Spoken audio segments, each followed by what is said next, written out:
दोस्तों नमस्कार।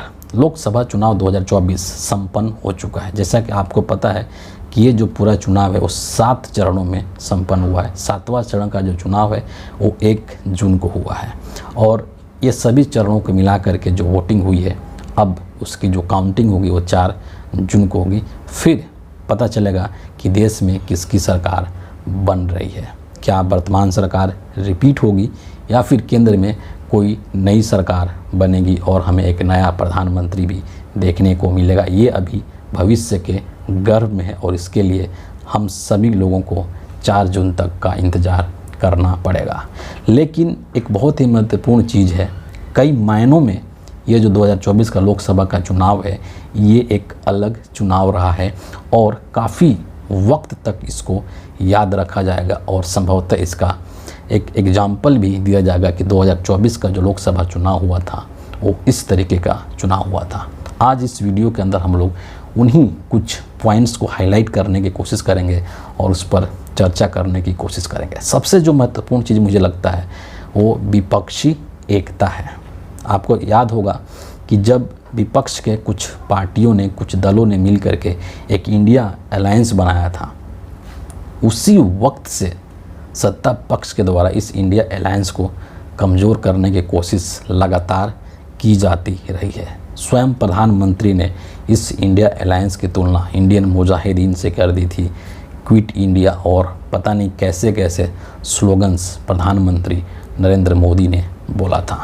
INDI alliance तक इसको बोल दिया था। इंडिया बोलने से प्रधानमंत्री ने परहेज़ करना शुरू कर दिया था और कई बार ऐसा हुआ कि प्रेसिडेंट ऑफ इंडिया की जगह प्रेसिडेंट ऑफ भारत कहा जाना शुरू कर दिया गया था और इंडिया और भारत को लेकर के भी एक मुहिम चलाई गई देश के सत्ता पक्ष के द्वारा। एक अलग चर्चा, एक अलग विमर्श इंडिया और भारत को लेकर के चलाया गया था नरेंद्र मोदी के द्वारा। क्यों? क्योंकि इस गठबंधन का नाम इंडिया रख दिया गया था सिर्फ इसीलिए। इतना ही नहीं, जब ये गठबंधन बना तो सत्ता पक्ष के साथ साथ जो देश की सरकारी मीडिया है, जो दरबारी मीडिया है, जो सत्ता के सुर में सुर मिलाती है, सभी लोगों ने हर मौके पर ये प्रचार करने की कोशिश की, ये दुष्प्रचार करने की कोशिश की कि ये इंडिया अलायंस अपने अंजाम तक नहीं पहुंच पाएगा। क्योंकि इसमें जितने लीडर्स हैं, जितनी पॉलिटिकल पार्टीज शामिल हैं, उन सभी के अपने अपने सेल्फ इंटरेस्ट हैं और सभी अपने हितों को सर्वोपरि मानते हैं और इसीलिए उनके बीच में एक क्लैश होगा और ये गठबंधन कभी अंजाम तक नहीं पहुंच पाएगा। लेकिन ये गठबंधन अंजाम तक पहुंचा। इस बात से इनकार नहीं किया जा सकता है कि सभी नेताओं के अपने अपने सेल्फ इंटरेस्ट थे, हैं और आगे भी रहेंगे। सभी के अंदर कुछ न कुछ वैचारिक भिन्नता होगी, सभी के मतों में कुछ भिन्नता होगी, पहले भी थी, आज भी है और आगे भी रहेगी। लेकिन समय की ज़रूरत को समझते हुए, वक्त के तकाजा को समझते हुए इन सभी पार्टियों के नेताओं ने अपने उस सेल्फ इंटरेस्ट को, अपने उस स्वहित को साइडलाइन किया और सभी मिल कर के मजबूती के साथ एक छत के नीचे खड़ा होकर के और इस चुनाव को लड़ा और उसका सुखद परिणाम अभी तक देखने को मिल रहा है। जो रिपोर्ट्स निकल कर के आई हैं 6 चरणों के चुनाव के पश्चात और 7वें चरण के पश्चात, उससे जो आकलन किया जा रहा है उसके अनुसार इंडिया अलायंस एक बहुत ही अच्छे पोजीशन में है और 4 जून के बाद अगर इंडिया अलायंस की सरकार बनती है तो इसमें आपको किसी भी तरीके के आश्चर्य नहीं होना चाहिए। विपक्षी एकता की इस तरह की मिसाल शायद ही भारतीय राजनीति के इतिहास में कभी देखने को मिला होगा और इसीलिए इस विपक्षी एकता की जितनी सराहना की जाए, जितनी प्रशंसा की जाए वो कम है।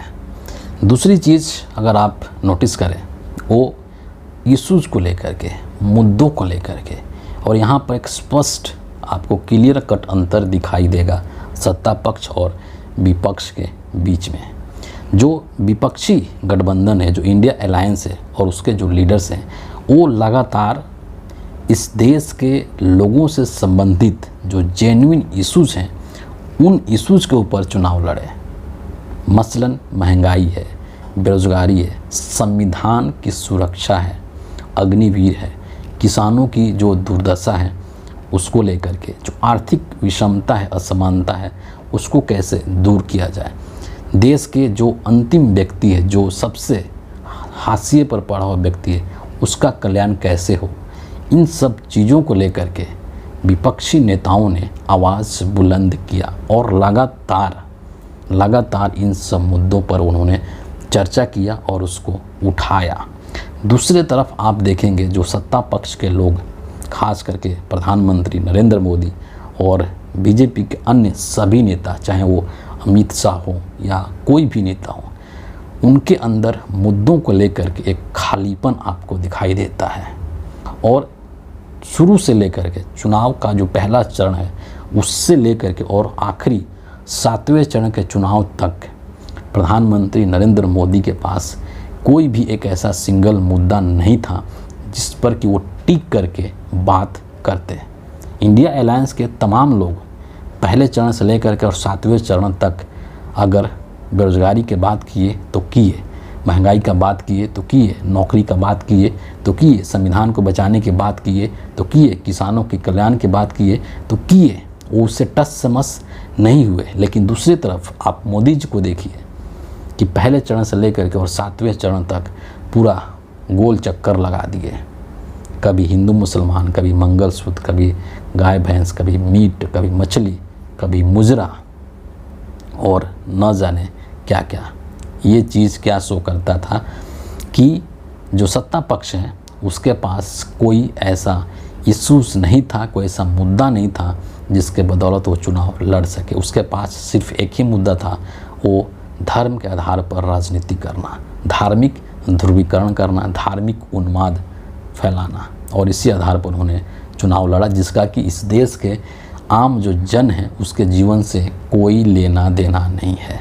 धर्म एक बहुत ही निजी चीज़ है और भारत एक धर्मनिरपेक्ष राष्ट्र है, यहाँ पर इसका कोई स्थान नहीं है राजनीति में।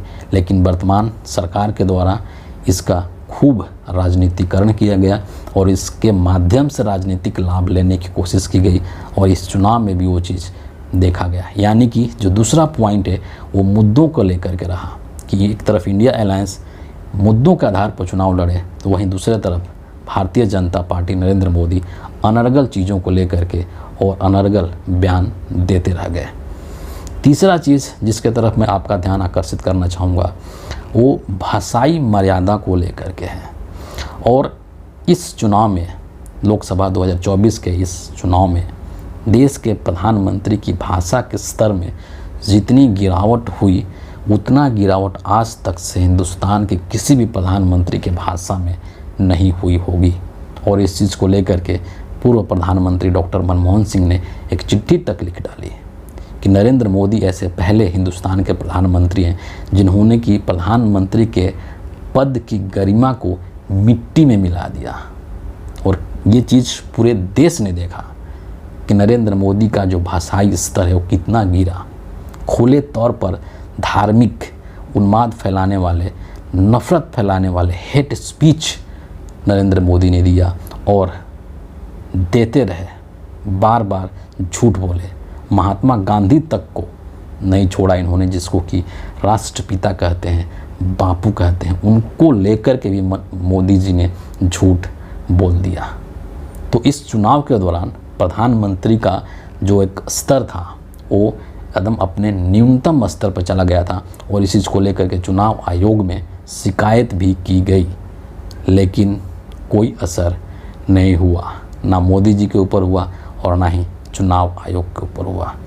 तो प्रधानमंत्री की जो भाषाई मर्यादा है, जो पद की गरिमा है, जिस न्यूनतम स्तर पर गई इस चुनाव के दौरान, उसके लिए भी इस चुनाव को याद रखा जाएगा अगले काफ़ी समय तक के लिए। अगला जो पॉइंट है वो चुनाव आयोग को लेकर के है कि इस चुनाव में जितनी चर्चा मुद्दों को हुई, विपक्ष द्वारा जिस तरीके से जितनी चर्चा मुद्दों की गई, उतनी ही चर्चा चुनाव आयोग की निष्पक्षता को लेकर के भी हुआ। और लगातार ये सवाल किया जा रहा था कि चुनाव आयोग बहुत ही पक्षपातपूर्ण रवैया अपना रहा है डे 1 से ही, और उसके कई सारे मिसाल देखने को मिले मसलन कि किस तरीके से मशीन में पड़े पड़े वोट बढ़ गए, 1,07,00,000 वोट बढ़ गए। पहले हर चरण के बाद एक प्रेस कॉन्फ्रेंस किया जाता था चुनाव आयोग के द्वारा और बताया जाता था कि कितने वोट पड़े हैं और क्या क्या चीज़ें हुई हैं। इस बार ऐसा कुछ भी नहीं हुआ। अगली चीज़ कि जिस तरीके से विपक्ष के लोग लेकर के जाते थे अपनी शिकायतें चुनाव आयोग के पास कि सत्ता पक्ष के द्वारा, नरेंद्र मोदी के द्वारा या बीजेपी के अन्य किसी नेता के द्वारा किस तरीके से जो मॉडल कोड ऑफ कंडक्ट है उसका उल्लंघन किया जा रहा है और इस पर कार्रवाई करनी चाहिए, लेकिन चुनाव आयोग उसके ऊपर कोई कार्रवाई नहीं किया। एक कहते हैं कि ट्रांसपेरेंसी सुनिश्चित करना, फ्री एंड फेयर इलेक्शन कराना चुनाव आयोग का कार्य है। उस पॉइंट पर चुनाव आयोग पिछड़ता हुआ नजर आया, चुनाव आयोग पीछे हटता हुआ नजर आया और चुनाव आयोग की निष्पक्षता पर इस चुनाव के दौरान जितने सवाल उठे, संभवतः आज तक भारत के इतिहास में कभी भी लोकसभा के चुनाव में चुनाव आयोग के ऊपर इतने प्रश्न नहीं उठे होंगे। तो चुनाव आयोग की निष्पक्षता को लेकर के भी ये चुनाव चर्चा में रहेगा अगले काफ़ी वक्त तक। इसके अलावा एक आखिरी जो पॉइंट मैं यहाँ पर कहना चाहूँगा, जो कि सबसे मुझे लगता है कि ज़्यादा महत्वपूर्ण है, कि एक तरफ अगर देखा जाए तो सत्ता पक्ष के पास सब कुछ था, मतलब संसाधन है, पैसा बहुत है, तमाम जो सिस्टम है उसके पक्ष में काम कर रहा है, हर चीज़ देश की जो मेन स्ट्रीम मीडिया है वो उसके लिए माहौल बना रही है। लेकिन दूसरी तरफ विपक्ष संसाधन विहीन था। किस तरीके से कांग्रेस पार्टी के अकाउंट फ्रीज किए गए पूरे देश ने देखा। किस तरीके से इंडिया गठबंधन के दो मुख्यमंत्रियों को जेल में डाल दिया गया, सिटिंग चीफ मिनिस्टर्स को जेल के अंदर डाल दिया गया, अरविंद केजरीवाल, हेमंत सोरेन को, इसको भी पूरे देश ने देखा।